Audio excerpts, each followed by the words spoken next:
We don't love them wheels. Getting rid of those things for sure.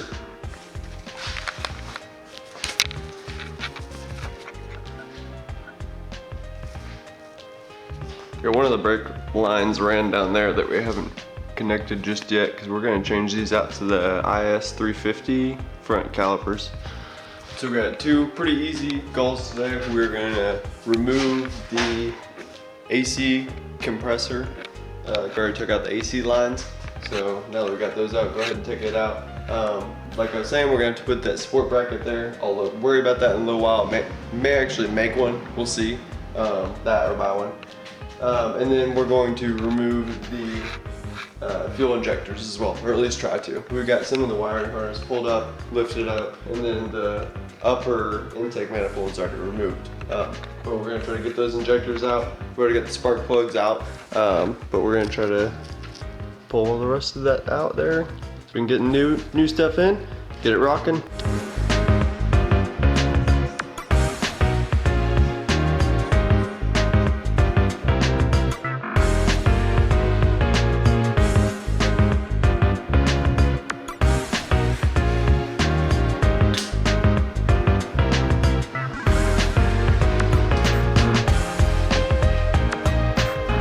Fuel injectors are still in,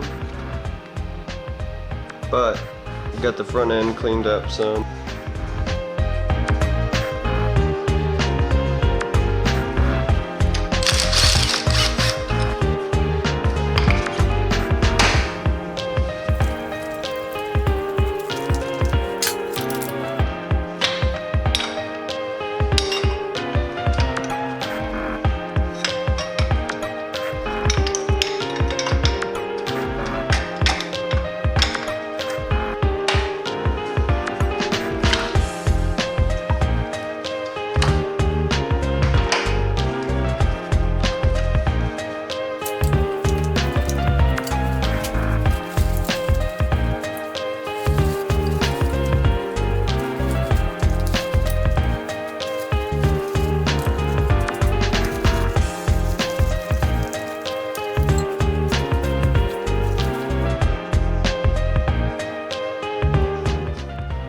Just noticed that a little bit ago as well and marked it. We got a snapped off bolt in there.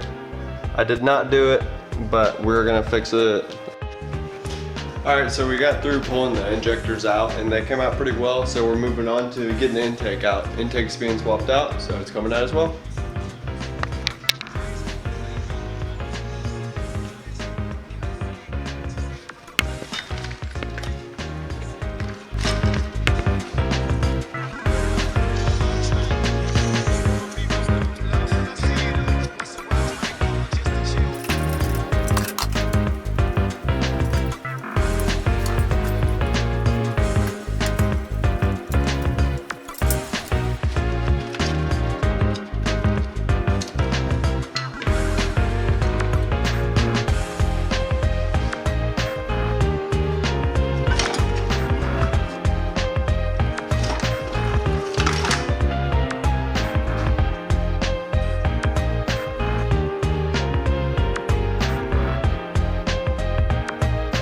Definitely some oil leakage.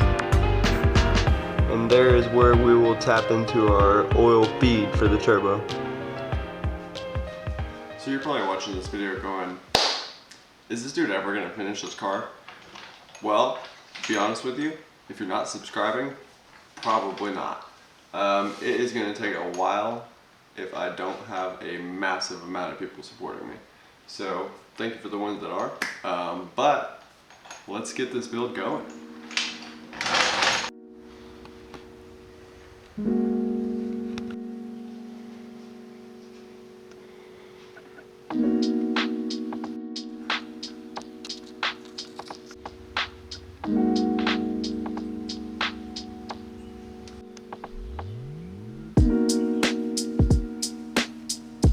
Different day here, but I did want to touch on a few things we've definitely changed since we last were together in the video.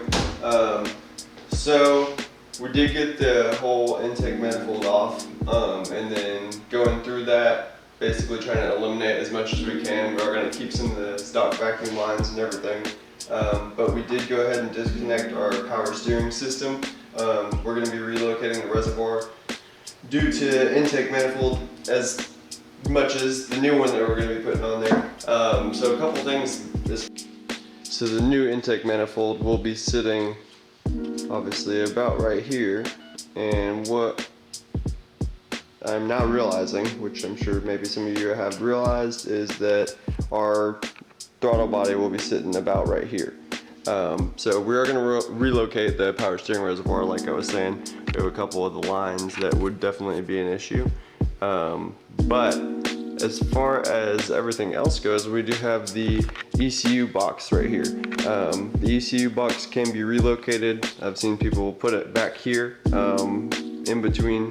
Really, you have to relocate the brake booster and then still push it up in between them, which we're not going to do all that. Again, we're trying to make this a simple build.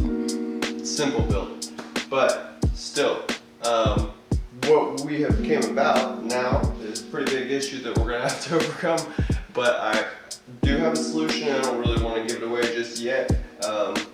Like I've said, there's many different ways that people have gone around this, but I'm going to go about it the easiest way, not necessarily the cheapest way, also not too expensive, but it's going to be the easiest way for us in this situation.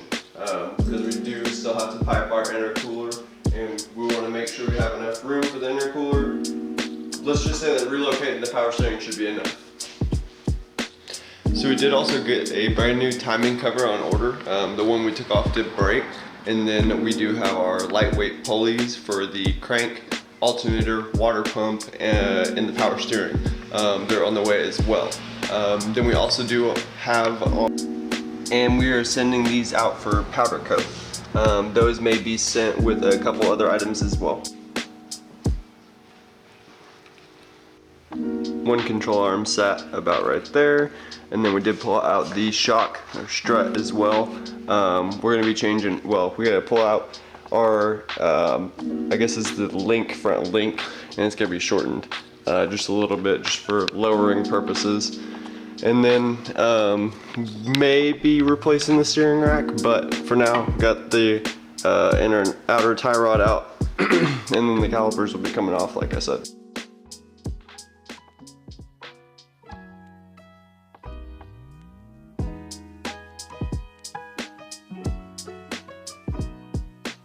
No rust under here. It all looks pretty decent, super dirty. Terrible yellow calipers. Rear end will be coming apart there as well. You can see the trunk bubble or spare bubble as well. We'll be cutting that out and doing a tube frame, but we'll be taking that guy out and swapping it for the welded.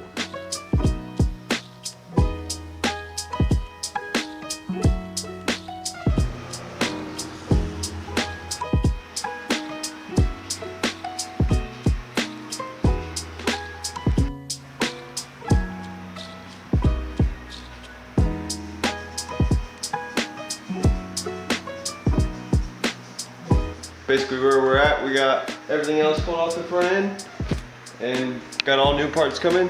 So a lot of installs in the next couple videos. Hopefully you guys are enjoying the content, and stay tuned. So I bring this car up today definitely just to set a storyline, mainly as to where I am. Where I came from, my first car was an E30. It was a 1987, I believe. Hit in the rear end by a semi. One of my buddies had it insurance totaled out, and then I acquired it and kind of rebuilt it from there. After that, I did that to like 3 other E30s, motor swapped one of them. The love and journey began from there. But as you can see, now we've got one of my dream cars at this point. It's not the best car by all means, I know that. It's really fun to drive. It's fun to work on. It's not too difficult, but it has definitely been a joy. So wanted you guys to see this, see a little bit about it, and we'll watch the journey grow on this car as well.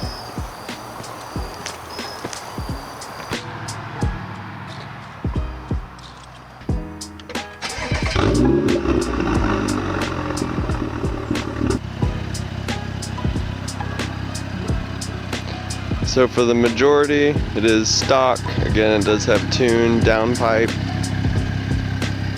Visually, it does have some modifications, but it is slick looking. It does definitely have some minor dents.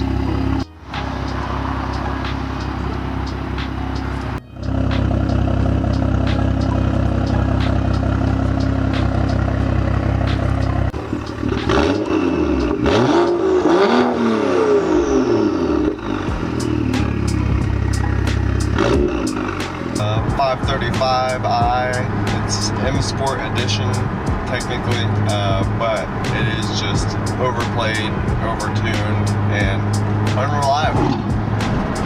But nonetheless, still a fun car. I think you could hear it.